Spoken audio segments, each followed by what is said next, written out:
بسم الله الرحمن الرحيم.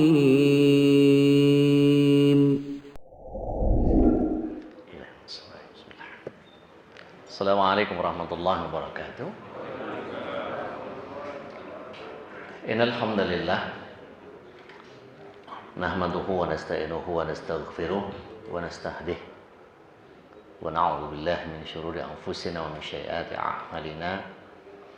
May yahdihillahu fala mudilla lahu wa may yudlil falan tajid lahu waliyyan mursyida. Asyhadu an la ilaha illallah wahdahu la syarika lah wa asyhadu anna Muhammadan abduhu wa rasuluhu la nabiy wa rasul ba'dah. Allahumma salli wa sallim wa barik ala nabiyyina Muhammadin wa ala alihi wa sahbihi wa mawala wa la haula wa la quwwata illa billah amma ba'd.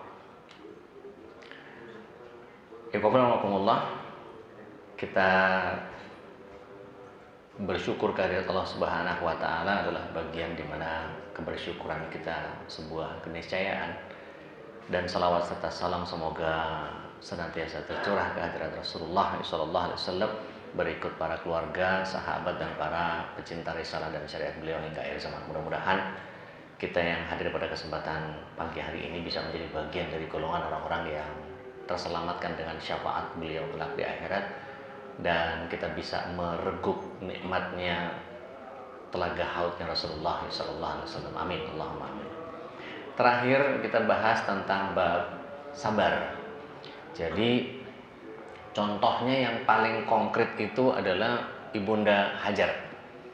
Jadi tatkala Ibunda Hajar mengalami satu episode kesabaran yang sangat luar biasa. Kalau kita perhatikan dari mulai beliau diperistri oleh Ibrahim alaihissalam, dalam pengertian dia dikawini ya, karena dia budaknya Ibunda Sarah. Maka kemudian ketika hamil Ismail ya, dia harus dijauhkan dari majikannya. Ibunda Sarah menyatakan, jangan kalian tampakkan wajah kalian berdua ya, engkau dengan bayimu di hadapanku. Maka Allah Subhanahu wa taala memerintahkan Nabi Ibrahim untuk membawa Ibunda Hajar dan Ismail ini ke tempat seberhentinya onta. Jadi tergantung ontanya berhenti di mana, maka disitulah tempatnya. Maka berhentilah di tanah Hijaz. Tanah Hijaz itu tanah yang agak tinggi. Nah kemudian Ibunda Hajar, kalau kita perhatikan, beliau ditinggal oleh ayahanda Ibrahim. Dalam hadis Bukhari di dalam Sahihul Qasas dikatakan bahwa beliau bertanya 3 kali, apakah engkau hendak meninggalkan kami? Maka dinyatakan oleh ayahanda Ibrahim ketika di pertanyaan yang ketiga, yaitu pertanyaan yang melibatkan Allah Subhanahu wa taala. Kalau pertanyaan pertama dan kedua enggak dijawab. Apakah engkau hendak meninggalkan kami? Enggak dijawab. Apakah engkau hendak meninggalkan kami? Enggak dijawab. Tapi begitu, apakah ini perintah Tuhanmu? Apakah ini perintah Rabbmu? Maka Rasulullah Ibrahim alaihissalam menyatakan, betul, ini adalah perintah Rabb. Maka seketika itu kesabarannya muncul karena pemahamannya tentang keberadaan Rabb. Oh, kalau ini perintah Rabbmu maka pergilah. Sesungguhnya Rabbmu tidak akan menyia-nyiakan aku ya. Baru kemudian kesabaran yang muncul ketika air yang diminumnya habis, air susunya juga tidak keluar. Maka yang dijadikan kesabarannya adalah ikhtiar cari air, sofa marwa, tapi kemudian nggak dapat airnya di sofa, nggak dapat airnya di marwa. Tapi Allah Subhanahu wa taala dari buah kesabarannya memunculkan Zam-Zam. Setelah itu kesabaran yang selanjutnya dalam konteks memerangi kemaksiatan, maka kita tahu Ismail alaihissalam diganggu sama setan, maka ditimpuk ya, jamrah ula. Ibunda Hajar diganggu juga sama setan, maka ditimpuk jamrah wusta. Maka ayahanda Ibrahim alaihissalam diganggu juga sama setan, jamrah aqabah ya. Maka kesabaran yang memunculkan bentuk yang berbeda dalam dimensi yang kemarin kita sudah jabarkan ada kesabaran di dalam ibadah itu munculnya adalah ketaatan, atau kesabaran dalam ibadah adalah kesabaran dalam ketaatan itu adalah munculnya ibadah, kemudian as-sabru dalam musibah itu disebutnya qanaah, nerima, harus diam, ya. Seperti tadi airnya harus dikonsumsi dengan penerimaan bahwa ada perintah Allah Subhanahu wa taala untuk meninggalkan beliau di situ, maka qanaahnya diterima sebagai sebuah musibah. Nggak bisa ngomel, udah terima aja. Tapi begitu kesulitannya berubah kondisinya, maka dia harus ikhtiar. Kemudian sabarnya Ibunda Hajar adalah Safa Marwah. Baru kemudian yang terakhir memerangi kemaksiatan. Nah, sabar itu adanya di awal. Ya, ketika seorang wanita yang kemudian Rasulullah SAW menemuinya di pusara suaminya, maka dinyatakan ittaqillaha isbiri ya ukhti. Halah, kamu tahu apa soal sabar, kata si perempuan ini. Maka ketika anaknya mengingatkan, tahu nggak tadi yang negur ibu siapa? Siapa emang? Rasul. Oh, Rasul tadi. Ya sudah, nanti setelah pulang dari sini kita mampir ke tempat Rasul. Begitu mampir ke tempat Rasulullah SAW, ya Rasulullah, sekarang aku sudah bisa sabar. Apa kata Rasulullah SAW? Bu, sabar itu dihentakkan yang pertama. Jadi sabar itu tidak bisa ditunda, tidak bisa didelay. Ya udah, saya bisa sabar. Enggak. Sabar itu ketika terjadi, maka sabar. Gitu. Jadi sabar itu adanya di awal. Ya udah deh, saya sabar deh, nggak bisa. Ya, sabar itu mesti begitu kecelakaan, jeger. Muncul sabarnya gimana tuh? Kalau misalnya terjadi kecelakaan sama kita nabrak atau kita ditabrak. Kira-kira 50.000 tahun yang lalu sudah didesain nggak sama Allah Subhanahu wa taala sebelum penciptaan langit dan bumi? Sudah. Ya memang akan terjadi.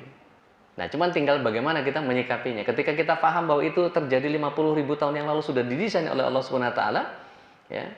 Maka kita hanya bisa menyikapi dengan baik. Yaitu apa? Oh, mungkin ini Allah Subhanahu wa taala ingin saya berkenalan dengan orang yang nabrak saya atau orang yang saya tabrak. Maka sikapnya bukan melotot-melotot, bukan marah-marah gitu. Matanya loh, matanya. Oh, enggak perlu. Kalau orang udah paham, orang udah tahu, maka dia mengatakan, kalau dia kelihatan ciri Islamnya, maka Assalamualaikum gitu. Perkenalkan diri, nama saya siapa.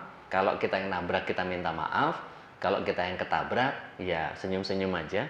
Wong yang ditabrak cuma urusan dunia kok, gitu, bukan urusan akhirat. Maka ketika salaman nggak perlu marah-marah. Ini kadang-kadang yang dilihat dunianya dulu, mananya yang rusak nih, dilihat mananya yang penyok, mananya yang harus ganti, mesti keluar uang berapa. Seolah-olah Allah Subhanahu wa taala mendesain kecelakaan itu salah. Ya. Maka yang terjadi ketika Allah Subhanahu wa taala mendesain seseorang berdoa dan dikabul, maka profesinya menjadi mengharuskan kita harus berurusan dengan seseorang itu. Contoh, tukang tambal ban begitu berdoa, yang terjadi apa? Ada orang yang datang ke tukang tambal ban, kempes nggak kempes disuruh datang sama Allah Subhanahu wa taala. Kalau kempes datang ke tukang tambal ban, pernah nggak kita datang ke tukang tambal ban dalam keadaan ragu, ini anginnya cukup apa enggak ya? Begitu dicek ternyata masih cukup. Ini cara Allah Subhanahu wa taala untuk mengabulkan doa tukang tambal ban. Nah, ini kalau dipahami dengan benar, kita santai Pak ngadepin spion ketabrak, brak, nggak usah marah-marah. Memang ada toko spare part yang doanya dikabul, sehingga kita harus ganti spion, gitu. Lecet, bopak, penyok, apalah segala macam, ringsek dan seterusnya. Ada. Nah, kan gitu jadinya, nyambungnya begitu. Ketika dokter spesialis jantung yang berdoa. Lah, ini saya nanya malah ketawa. Kira-kira konsekuensinya kalau Allah kabulkan, kira-kira siapa yang akan berurusan sama dokter spesialis jantung ini? Ah, belum tentu, Pak. Loh, belum tentu. Kawan saya dari Jogja, Pak Beni itu punya anak kelainan jantung. Masih bayi, Pak. dan harus dioperasi. Nginep kira-kira kurang lebih sekitar 2 pekan lah observasi. Pekan pertama, habis itu disuruh balik berapa bulan yang akan datang. Habis itu balik ngontak saya datangi, saya besuk, ngobrol segala macam. Saya cuman senyum, saya bilang luar biasa ya doanya dokter spesialis jantung ini ya. Baru beliau menghapus air matanya. Karena apa? Iya, memang sudah didesain sama Allah SWT. Saya pernah ke dokter spesialis jantung tidak dalam keadaan sakit jantung. Saya meriksa apakah jantung saya bermasalah. Jadi yang datang ke dokter spesialis jantung itu tidak harus selalu sakit jantung. Saya datang EKG, Pak. Habis itu saya bilang, "Dok, treadmill, Dok." Enggak apa-apa jantungnya. Pengen aja, Dok, pengen treadmill. Sambil dicek. Maka kemudian, ya sudah kalau Bapak maksa. Saya pengen tahu kadar jantung saya itu kira-kira sampai berapa tahun ke depan masih oke. Loh iya, pengen memastikan saja. Padahal dokter sudah bilang, udah nggak masalah Bapak ini. 5 tahun ke depan insya Allah nggak ada masalah. Maka saya bilang, saya nggak percaya kalau nggak pakai treadmill. Karena treadmill itu membuat kita jadi kardionya lebih keukur. EKG-nya bagus. Maka dibilang sama beliau, sampai 5 tahun ke depan Bapak nggak perlu ketemu saya. Artinya apa? Doa beliau, ya Allah berikanlah rizki yang berkah, yang halal, yang thayyib. Sama seperti doanya tukang tambal ban kan? Kan nggak ada tukang tambal ban bilang, ya Tuhan kasih orang bocor ban banyak-banyak. Enggak begitu doanya. Atau dokter spesialis jantung gimana? Ya Allah kasih orang jantung sakit banyak-banyak. Enggak. Pasti mintanya doa yang rizkinya berkah, terus baik, halal, banyak. Maka bunyi doanya kurang lebih sama. Allahumma rzuqna halalan thayyiban wal mubarakan fih. Gitu kan? Maka ketika konsekuensi profesi yang kemudian memunculkan doa itu dan dikabul oleh Allah SWT mengakibatkan kesabarannya muncul. Maka kesabaran yang seperti itu menjadi luar biasa. Kalau tukang gali kubur yang berdoa dan dikabul. Loh, tadi kan ada tukang tambal ban, kempes nggak kempes, dihadirkan sama Allah SWT. Gitu kan? Dokter spesialis jantung, ya doanya sama, sakit nggak sakit, datang ke dokter spesialis jantung. Kalau tukang gali kubur, mati nggak mati, datang nggak? Datang, Pak. Kita lagi ziarah ke keluarga kita. Kita lagi ziarah, tiba-tiba datang tuh. Pura-pura nyapu lah, bersihin apalah, biasa modus. Mepet-mepet. Nah, karena apa? Doanya dia dikabulnya dengan mendatangkan kita untuk kemudian mau berbagi. Mas, tolong dibersihin ya daerah sini. Kita kasih tips buat dia. Itu rizkinya orang tukang gali kubur. Nggak selalu kalau tukang gali kubur berdoa terus kita mati di kubur. Nggak selalu. Ada cara-cara yang sangat luar biasa. Ada yang kemudian tukang gali kubur, selesai gali kubur, main HP, Pak. Begitu ditelepon, halo, Waalaikumsalam. Iya, Pak. Oh, siap. Siap. Ya, habis ini ya, Pak ya? Ya. Ya, makasih. Siapa, Mas? Enggak, saya suruh motong kebun, suruh ngerapihin kebun. Loh, doanya tuh kan gali kubur itu begitu ya, Pak. Jadi, mari kita lihat secara luas bahwa kesabaran seseorang itu kalau akidahnya clear, kalau akidahnya benar-benar Allah Subhanahu wa taala yang dijadikan sebagai pengatur alam raya ini, termasuk urusan kita, maka menjadikan seseorang menjadi tahu bahwa sunatullah tidak akan bisa tertolak. Mari kita lihat bahwa ada orang-orang di sekitar kita yang berkebutuhan khusus. Gitu kan ya? Ada yang terlahir hidrosepalus, ada yang terlahir mikrosepalus, ada yang terlahir imbisil, ada yang idiot, ada yang mongoloid, yang mukanya sama itu, ya. Kemudian Down syndrome, kemudian wah macam-macam, Pak. Ya, ada yang gagal jantung, ada yang anusnya nggak ada, kemudian harus dibolongin di perutnya dan seterusnya. Jadi kemana-mana bawa kantong kotoran dan seterusnya. Banyak sekali yang Allah SWT hadirkan untuk apa? Biar muncul sabarnya ini. Yang tadi, yang 4 tadi. Yang ini nih. Mana nih? Ah, ini dia. Yang ini. Sehingga setiap orang akan teruji dengan kesabarannya masing-masing di kondisi yang betul-betul dia memahaminya. Jadi kalau misalnya terjadi sesuatu, pagi-pagi ngantuk-ngantuk, capek, kurang tidur, mesti berangkat. Lagi enak anget-anget, mesti wudhu, berangkat ke masjid, ngantuk-ngantuk, kadang-kadang sempoyongan, begitu dapat sholat sunnah baru seger. Karena apa? Kesabaran dalam ketaatan memang harus ibadah. Kesabaran dalam musibah, kalau misalnya terjadi sesuatu, maka Allah Subhanahu wa Ta'ala harus kita pahami sebagai zat yang maha mengatur rizkinya tiap orang. Bahkan sampai kemudian urusan yang seringkali kita kadang-kadang suka dipaksa sama Allah Subhanahu wa Ta'ala, dalam tanda kutip. Ya. Gimana caranya dipaksa? Kalau kita nggak mau keluar sedekah, kalau kita nggak mau keluar zakat, maka ada saja cara Allah Subhanahu wa Ta'ala untuk mengeluarkan harta kita untuk diserahkan kepada orang lain. Dan itu cara Allah Subhanahu wa Ta'ala sangat unik. Nah, kalau sudah begitu, kita harus memahami, oh, Allah Subhanahu wa Ta'ala mendesain ini menjadi luar biasa. Masih ingat nggak ketika saya membahas tentang mengurai takdir? Ada takdir azali, ada takdir yaumi, ada takdir yang kemudian membuat kita menjadi paham bahwa oh iya memang Allah sudah desain itu dari dulu gitu. Nah, mari kita lihat ganjarannya orang sabar itu menjadi sangat luar biasa tatkala kita memahami dengan benar. Di surat 76 ayat yang ke-12 ya, dikatakan wajazahum ya bima sabaru, dikatakan apa? Jannah wa harira. Diberikan apa? Surga dan kain sutra. Masya Allah. Tapi nanti yang paling awal dipakein sutra itu harira, itu adalah Nabi Ibrahim alaihissalam.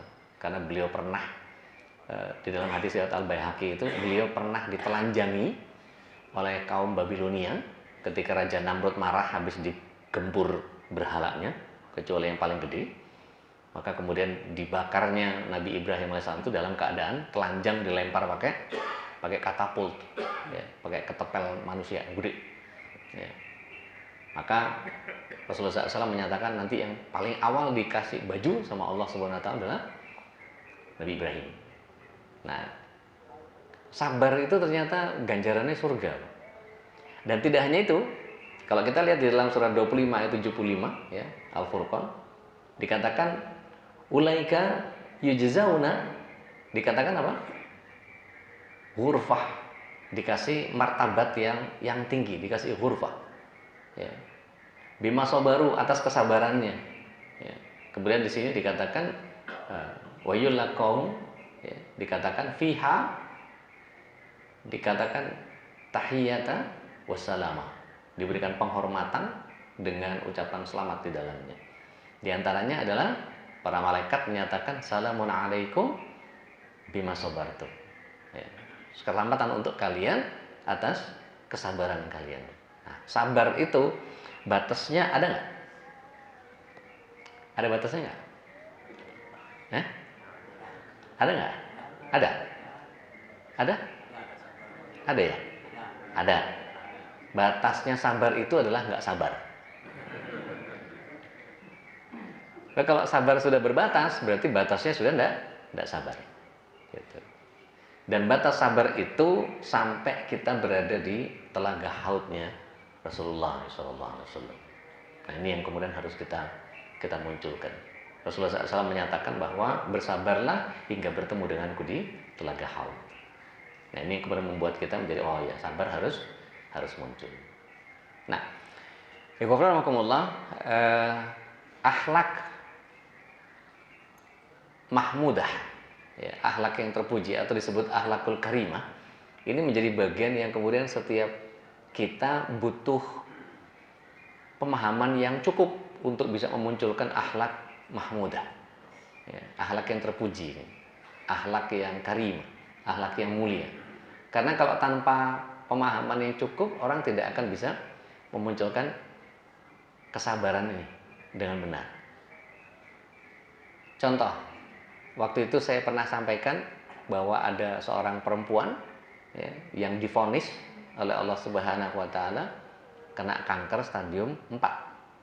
Dan disampaikan sama dokternya, onkolognya. Ibu terdeteksi oleh kami bahwa Anda ini mengidap kanker stadium 4. Buat orang yang tidak paham bahwa takdir itu sudah ditetapkan oleh Allah Subhanahu wa taala atas dirinya, maka dia langsung kalap, langsung panik, bahkan tidak sedikit yang suudzon. Astagfirullahaladzim, yang bener dok, jangan sembarangan ngasih diagnosa. Saya mau cari second opinion. Dia cari alternatif yang lain. Dia datang ke dokter yang lain. Ternyata diceknya sama. Ke Pineng, ke Johor, ke Manila, ke Cina, ke Jerman, apalah segala macam, sama. Akhirnya punya keputusan bahwa oke, habis ini saya mati, saya akan meninggalkan anak dan suami saya. Berarti suami saya akan kawin lagi, maka perhiasan yang saya punya saya akan jual-jualin, saya kasih ke keluarga saya, biar jangan dinikmatin sama perempuan yang akan dinikahi sama suami saya. Jadi pikirannya sudah jelek. Loh, suuzon sudah.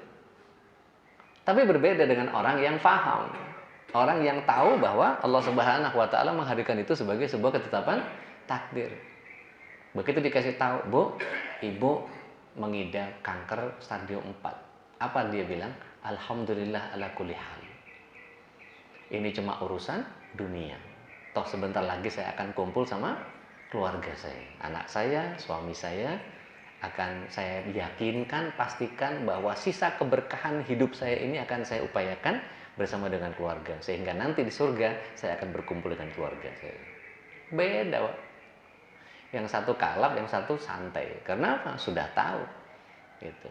Bahwa ketika begitu ya terima aja. Maka kesabaran ketika menerima ketentuan bahwa divonis kanker stadium 4, ya sudah, alhamdulillah ala kulli hal. Karena Rasulullah SAW cuma punya 2 hamdalah. Kalau dikasih ketidaknyamanan, alhamdulillah ala kulli hal, apapun pokoknya segala puji bagi Allah. Karena pasti ada hikmah. Gitu. Kemudian kalau mendapatkan kenikmatan, Rasulullah SAW merubah hamdalahnya menjadi alhamdulillah binikmati tatimus sholihat. Segala puji bagi Allah SWT yang telah memberikan kesempurnaan nikmat ini, ya, disempurnakan dengan kebaikan-kebaikan. Masya Allah. Jadi memang beda, Pak, antara orang yang paham sama nggak paham itu. Nah, orang yang nggak paham biasanya gampang marah, ya, gampang bertanduk, sumbu pendek, Pak. Ya. Kayak Janwe, tahu Janwe? Iya, sumbunya pendek. Gitu. Mercon Janwe itu apa namanya? Iya. Petasan apa namanya itu? Cabai rawit ya? Iya, bilangnya Janwe itu, Pak. Nah, ini yang kemudian membuat kita menjadi memilah mana yang harus kita pahami dengan seksama, dengan cermat, sambil kemudian plan the worst. Apa itu plan the worst?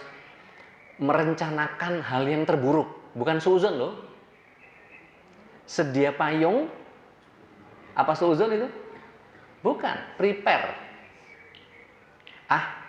Mumpung belum datang waktunya sholat, saya tak jaga wudhu. Boleh? Boleh.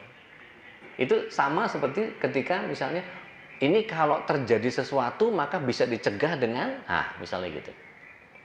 Mohon izin, plan the worst itu kira-kira logika berpikirnya begini. Ketika kita mampu menghadirkan akhlak yang memang harus difahami secara benar.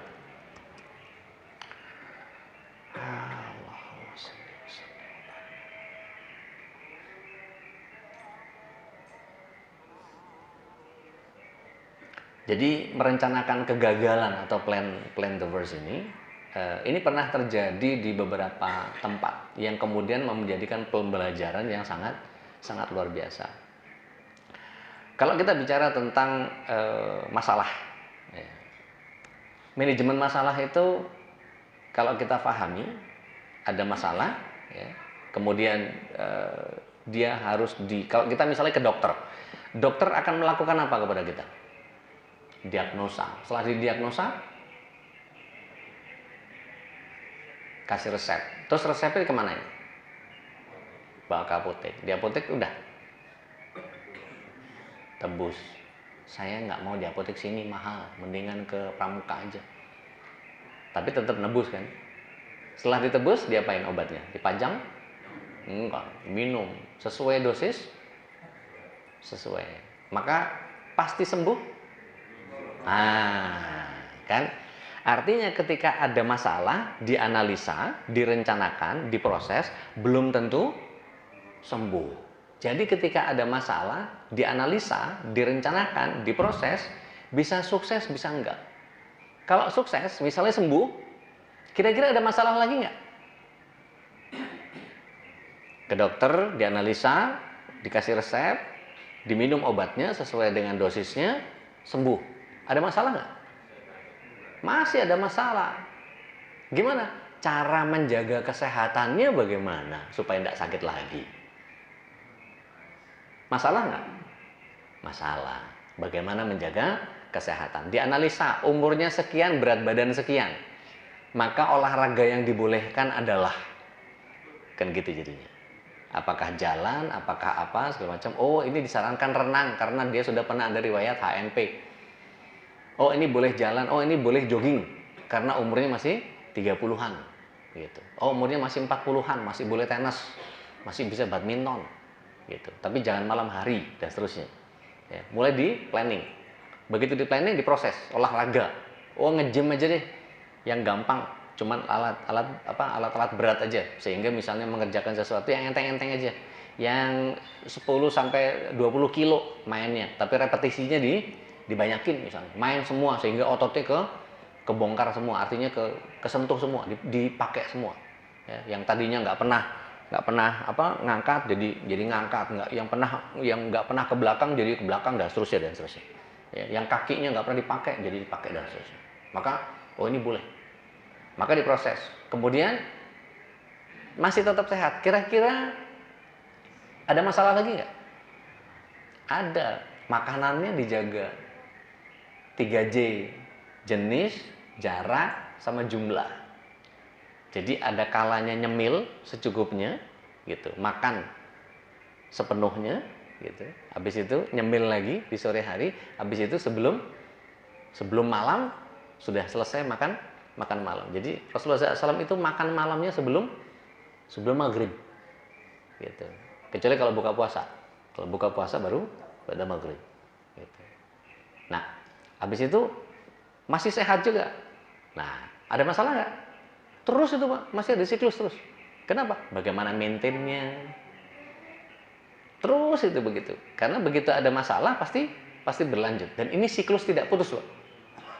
Nah, ketika siklus tidak putus, begini, perencanaan itu adalah satu proses untuk mencapai tujuan, membantu dalam menentukan tujuan-tujuan baik dari segi kuantitatif maupun kualitatif.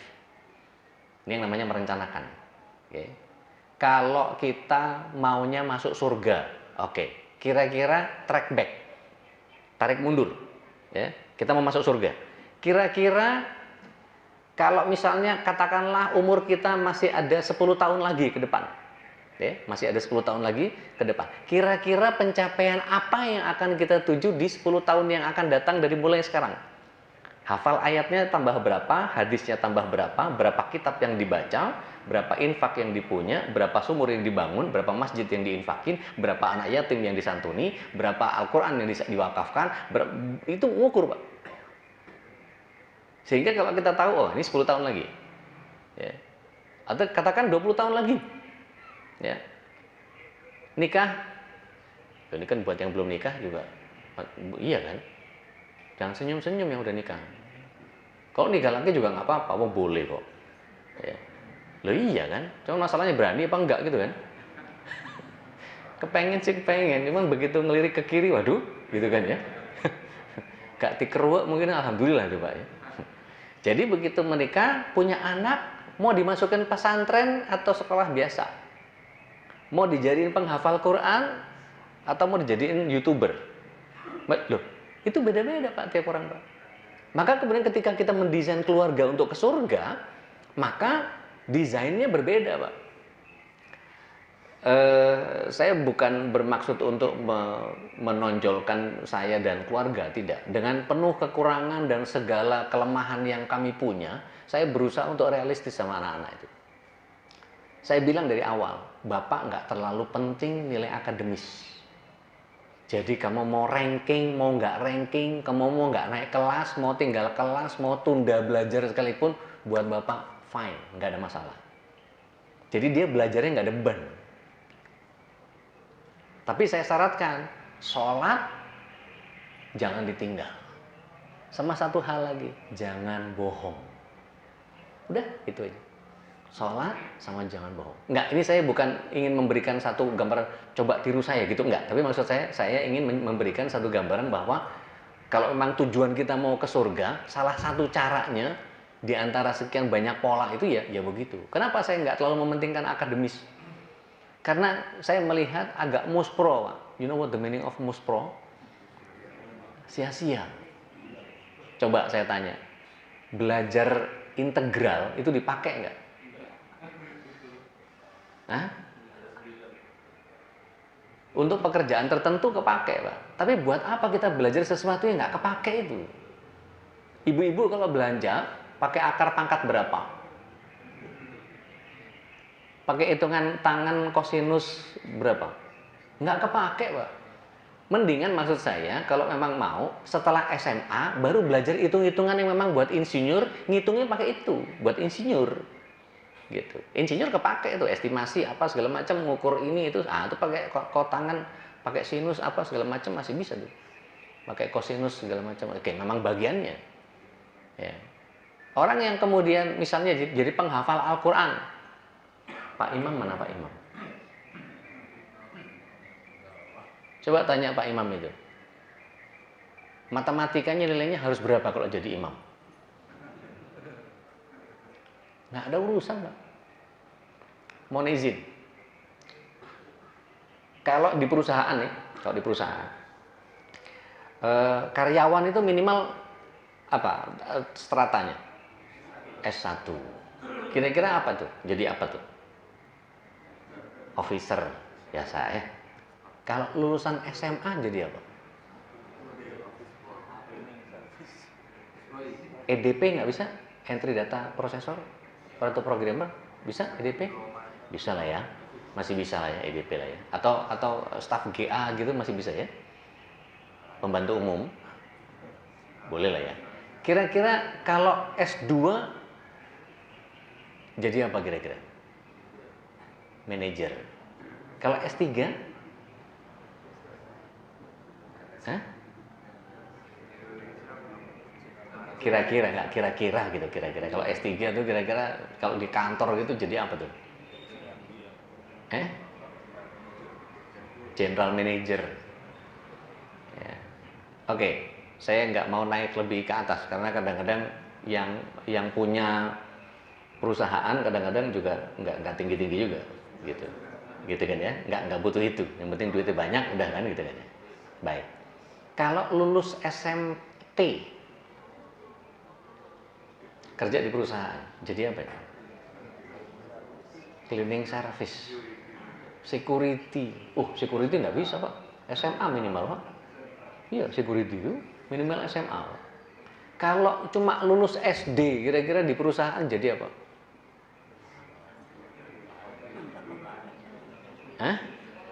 Messenger? Jadi kurir tuh. Kira-kira kalau nggak lulus SD, mau jadi apa? Tukang kebon kali. Jadi gardener. Bahasanya keren, gardener, tukang kebon padahal. Gitu. Tapi bayangkan kalau kemudian dia nggak lulus SD, tapi hafal Quran. Nggak usah banyak-banyak, 10 juz saja. Kira-kira jadi apa? Minimal 1 juz deh. Minimal apa? Wow. Imam rawatib 1 juz padahal. Kalau dia hafal kira-kira 10 juz, guru ngaji Pak. Masya Allah. 1 huruf yang diajarkan dapat berapa dia? 10.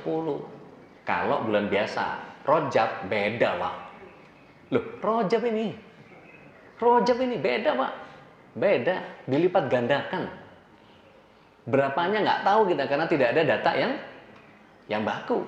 Berarti apa? Bisa eksponensial. Nggak terbatas. Begini tuh lambang itu. Tak terhingga. Kalau dia hafal 20 juz, kira-kira jadi apa tuh? Nggak lulus SD. Kalau dia hafal 30 juz, Masya Allah.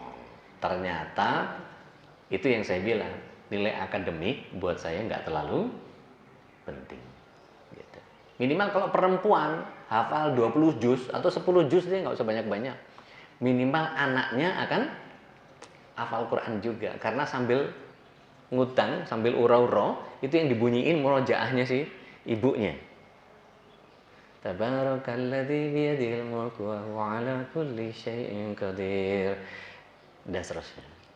Itu kan, wah Masya Allah. Anaknya dipenuhi dengan Al-Quran. Itu kalau bulan Rajab. Kalau bulan Ramadan, satu hurufnya, Masya Allah, 700 kali lipat, Pak. Belum bulan-bulan haram yang lain, di Dzulhijjah, di Dzulqa'dah, di Muharram. Oh, Masya Allah, lipat ganda pahala. Luar biasa. Nah, maka merencanakan itu adalah bagian yang membuat saya menjadi, oh oke, berarti harus gini nih, harus gini. Dengan apa? Dengan segala keterbatasan. Ya, maka anak saya ada yang tinggal kelas, nggak apa-apa, nggak masuk tahun ini, tapi apa yang dipenuhi, seperti anak saya yang nomor 3, itu nggak masuk ke pesantren yang diinginkan. Akhirnya, udah, ke Pare aja. Ya, ngafal Quran dulu, ya, habis itu kampung Inggris. Jadi nanti begitu masuk SMP, dia jauh lebih bagus bahasa Inggrisnya dan dia lebih banyak hafalannya. Itu kan gitu. Apa ditanya, kamu tinggal kelas ya? Enggak penting. Gitu. Tapi dia punya kemampuan lebih tinggi di atas teman-temannya. Mari kita lihat contoh. Ini kereta yang nyeplos dipakai Vans. Ya. Ini tahun 1895. Kenapa nyeplos? Karena stoppernya tidak diantisipasi. Maka sejak saat ini kemudian dijadikan stopper-stopper lebih besar, lebih banyak, lebih tebal, lebih kuat. Makanya di depo-depo kereta itu biasanya stoppernya lebih besar. Kemiringannya lebih landai, nggak cuma sekedar berdiri tapi lebih panjang. Ya. Kemudian stoppernya bahannya bukan hanya kayu, tapi tembok berlapis plat baja. Sehingga kalau misalnya dia wreck, lolos, maka jeger berhenti. Gitu. Tidak nyeplos seperti kasus ini. Sejak kasus ini, perkereta apian tahu bahwa dengan kecepatan segitu, kadang-kadang ada failure. Ketika ada failure, ya, maka kemudian harus direncanakan. Mari kita lihat Allah Subhanahu wa taala mendesain satu ayat yang kemudian di sini dikatakan ayat orang-orang yang beriman, ya, bertakwalah kepada Allah dan hendaklah setiap diri memperhatikan apa yang telah diperbuatnya untuk hari esok. Ya ayyuhalladzina amanu taqullaha wal tanzur nafsum ma qaddamat lighad. Wattaqullaha innallaha khabirum bima ta'malun. Bertakwalah kepada Allah, sesungguhnya Allah Maha teliti terhadap apa yang engkau kerjakan. Jadi kalau kita tidak merencanakan bahwa kita akan masuk surga, maka ya gitu deh. Jadi kalau kita tidak pernah mendesain keluarga kita untuk masuk surga, maka kita tidak akan punya goal, tidak akan punya settingan untuk kemudian diarahkan ke sana. Anak-anak, ada nggak masanya dia hanya mau sholat ketika ada bapaknya? Ada. Ada masa di mana anak-anak mau sholat kalau ada orang tuanya. Begitu orang tuanya pergi, maka di rumah dia nggak sholat. Kenapa itu bisa begitu? Karena yang diperintahkan syariatnya, bukan ditanamkan akidahnya. Kalau akidahnya yang ditanamkan, maka dia tidak perlu disuruh, dia akan mengerjakannya karena Allah. Ini yang kemudian menjadi penting. Kenapa mesti memunculkan akidah ini jauh lebih kuat? Begini. Ketika Allah Subhanahu wa taala Maha teliti terhadap apa yang kita kerjakan, kira-kira kalau cuma sekedar keinginan pribadi, Saya ingin keluarga saya masuk surga, tapi tidak pernah sosialisasi, tidak pernah menancapkan visi dan misi kepada keluarga. Pernah nggak kita duduk bareng, ya, sekeluarga, kemudian sampaikan kepada mereka, istriku yang aku cintai, anak-anakku yang aku sayangi, Bapak kepengen kita ini menuju yang sama, yaitu apa? Ke surga. Apapun caranya. Mungkin ada yang nggak bisa ngapal Quran, mungkin amalnya. Karena tidak punya kemampuan menghafal itu gifted, Pak. Ada anugerah. Tidak semua sahabat itu ngafal Quran. Umar bin Khattab radhiyallahu anhu termasuk yang tidak terlalu banyak hafalannya dibanding dengan Zaid bin Sabit atau Ali. Gitu. Jadi sahabat yang lain itu punya spesifikasi. Ada yang nggak hafal, ada yang hafal, tapi punya andalan amalan. Maka kira-kira kita mau mengandalkan amalan yang mana? Ada nggak orang yang cuma jaga wudhu saja bisa masuk surga? Bilal. Bahkan Rasulullah SAW menyatakan, barang siapa berwudhu, kerjakan sholat dua rakaat. Kemudian, ada nggak orang yang cuma memaafkan kesalahan orang lain setiap mau tidur, bisa masuk surga? Andalan amalan itu mesti ada, Pak. Ada orang yang kemudian tidak hafal banyak Al-Quran, tapi dia mengamalkan apa yang dia tahu dari Al-Quran. Misalnya, riba. Tidak hafal dia ayat-ayat tentang riba, bahkan tidak tahu hadisnya tentang riba. Tapi begitu dikasih tahu bahwa riba itu haram, termasuk bank, termasuk asuransi, termasuk ini, itu, apa, segala macam dijabarkan, maka kemudian dia bertobat, saking takutnya kepada Allah SWT, dia punya level ketakutan kepada Allah berjenjang, dari khauf ke khasyah. Maka kemudian mendapatkan kecintaan Allah SWT, maka Allah SWT menggiring dia untuk menjauhi riba. Mungkin tidak hafal ayatnya, tapi dia menjalankan ayatnya. Orang ini disebut sebagai keluarga Allah. Rasulullah SAW menyatakan, Inna lillahi ahlina minan nas. Sesungguhnya Allah SWT punya keluarga dari kalangan manusia. Para sahabat bertanya, Man hum ya Rasulullah? Hum ahlul Quran, ahlullah wa khosatuhu. Mereka adalah ahli Al-Quran, keluarganya Allah, dan mereka orang-orang khusus. Syekh Fauzan Al-Fauzan menyatakan bahwa yang dimaksud di situ adalah keluarga Allah itu adalah mungkin dia seperti tadi tidak hafal dengan ayatnya, tapi dia menjalankan ayatnya. Meskipun dia tidak hafal, tapi dia ngamal dengan ayatnya. Jadi yang penting bukan hafalannya. Yang penting adalah amalannya. Perhatikan hadis riwayat Muslim. Innallaha la yanzuru ila suwarikum wa amwalikum, walakin yanzuru ila fi qulubikum wa a'malikum. Sesungguhnya Allah Subhanahu wa taala tidak memperhatikan penampilan kita dengan harta kita. Tetapi Allah Subhanahu wa taala memperhatikan keselarasan antara hati dengan amal. Maka orang yang beriman, Pak, orang yang beriman, Allah Subhanahu wa taala akan selamatkan dia tidak hanya di dunia tapi sampai akhirat. Al-afu. Saya tahu ini waktunya sudah habis, tapi izinkan saya meminta antuna buka surat 14 ayat yang ke-27.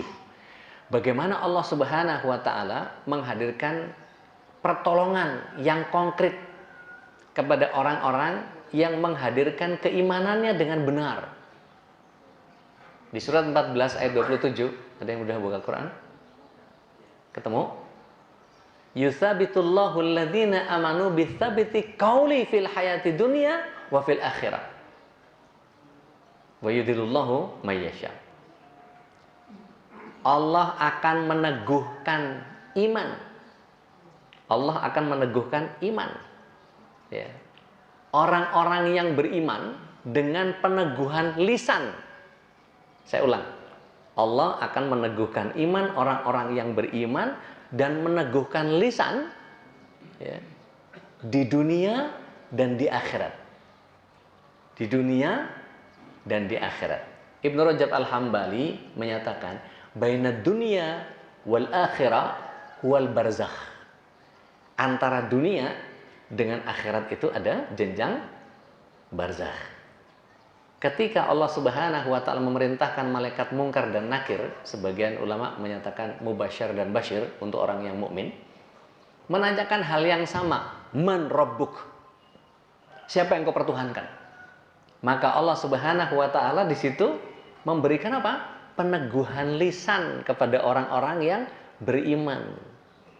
Yang tadi imannya tidak hanya sekedar di lisan, tapi di perasaan juga dan juga amalan. Maka Allah Subhanahu wa taala tidak melihat penampilan dan harta, tapi Allah Subhanahu wa taala melihat keselarasan antara hati dengan amal.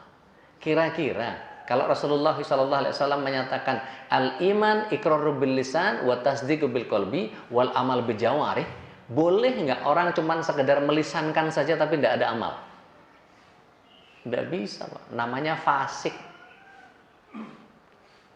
Boleh nggak dia beramal, dia beriman dengan lisannya, tapi di perasaannya nggak ada keimanannya? Boleh begitu? Boleh, tapi munafik, bukan iman. Iman butuh ketiganya. Dalam surat 61 ayat yang kedua dan ketiga, Allah Subhanahu wa taala menyatakan, "Ya ayyuhalladzina amanu lima ta'kuluna ma la taf'alun?" Wahai orang-orang yang beriman, mengapa engkau mengatakan apa yang engkau tidak kerjakan? Ditanya sama Allah Subhanahu wa taala, mengapa engkau mengatakan yang tidak engkau kerjakan? Terus di ayat 3-nya apa? Amat besar kebencian Allah Subhanahu wa taala, kabura maqatan 'indallah an taqulu ma la taf'alun. Engkau mengatakan apa yang tidak engkau kerjakan. Berarti apa? Ada orang yang beriman yang dimurkai sama Allah Subhanahu wa taala. Yang mana? Yang ngomong tok. Nggak cocok sama amalnya. Wah, kalau ngomong kemelipen, Pak. Nyundul langit. Tapi begitu pada tataran pelaksanaan, tetot, zong. Ini ngomong doang nih. Kalau kata orang di tempat saya itu Kiai Jarkoni, iso ngajar nih, iso ngelakoni. Berteori pinter, wah, tapi ngejalanin nol putul. Nah kalau yang begini rusak gitu. Ya. Wallahu a'lam bishawab. Maka mudah-mudahan, saya nggak tahu nih, Ramadan sudah prepare belum? Berapa hari lagi? Ini udah Rajab nih. Hah? Ini udah tanggal 5 Rajab kan? 5 Rajab ini. Kira-kira buat Ramadan kira-kira apa? Ininya, preparationnya apa? Planning failure. Seperti tahun-tahun yang lalu Ramadan lewat-lewat aja begitu. Cita-citanya pengen khatam Quran. Ngomong aja. Kepengen apa? Iktikaf. Ngomong aja.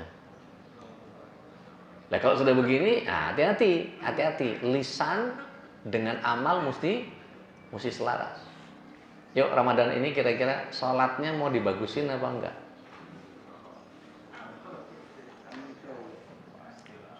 Pasti ya? Pasti 2 pekan pertama.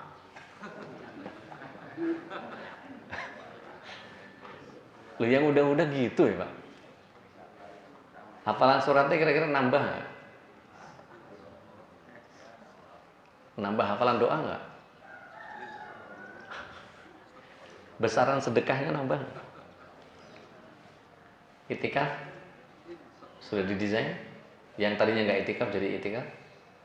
Yang didesain duluan apa? Pulang kampung. Wah, udah ngedesain dong. Kalau sudah begini, masya Allah, tabarakallah. Taib. Kira-kira kalau sholat, apakah wudhunya sudah sesuai? Apakah doanya sudah sesuai? Apakah gerakan sholatnya sudah sesuai? Dalilnya sudah sesuai? Bacaan suratnya sudah sesuai? Sudah tartil? Ya, tajwid, makhrajnya sudah dibagusin? Hafalan suratnya, berapa ayat yang mau dihafal? Kapan mulainya?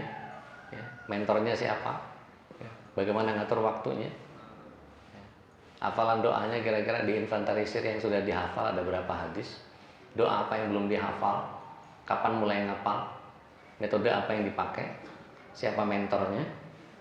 Loh, mesti disiapin Pak. Kalau perlu bikin hierarki nih, satu masjid ini.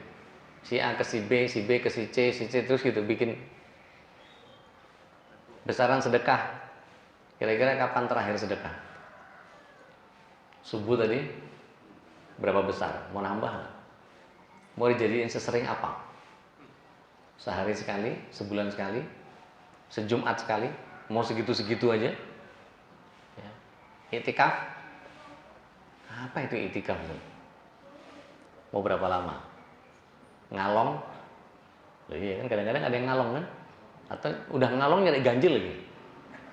Datang 23, 21, 23, 25, 27, 29 berharap dapat Lailatul Qadar. Di masjid mana? Lu gak apa-apa Pak, daripada enggak sama sekali. Bareng sama siapa? Ngajak siapa? Kira-kira pulang kampung udah pesen tiket ya? Tanggal berapa berangkatnya? Persiapannya sudah berapa persen? Ada niatan itikaf nggak selama di perjalanan? Bisa sih kalau mau. Maghrib mepet masjid, subuh baru jalan lagi, bisa? Kalau mau mah bisa, kalau mau. Kalau enggak juga nggak apa-apa. Sunnah ini. Oleh-oleh bekalnya apa? Terus apa? Ya.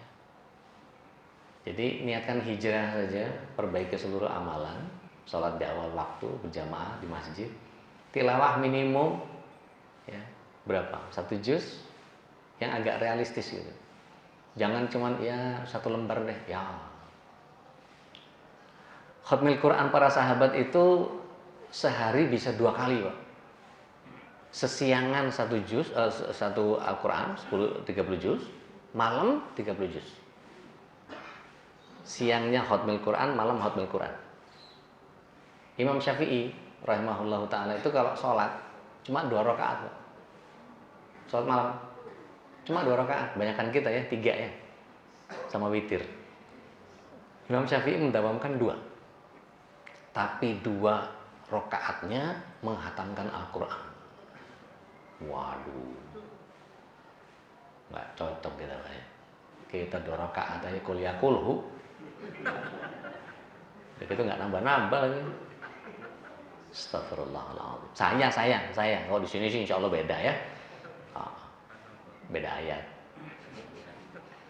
Kira-kira direncanakan kajian apa yang diikuti, buku apa yang dibaca, tontonan yang dinikmati, komunitas yang dipilih dan seterusnya. Rencanakan Pak, supaya jangan sampai kemudian Ramadan ini bablas angin nih, gitu. Begitu tahu-tahu, ya udah tinggal berapa hari lagi Ramadan, nggak berasa ya. Lah Ramadan tuh gitu Pak, kayak cepet Pak, tahu-tahu, makanya ada kawan-kawan yang kemudian begitu hari pertama, iya alhamdulillah tinggal 29 hari lagi. Apa sih? Gak jelas banget. Wallahu a'lam bishawab. Tapi karena ada saudari kita yang mau ditalkin untuk syahadat, maka kita sudahi, sama-sama kita baca kafarat majelis. Subhanaka Allahumma bihamdik, asyhadu an la ilaha illa anta astaghfiruka wa atubu ilaik. Kurang lebihnya mohon maaf. Assalamualaikum warahmatullahi wabarakatuh.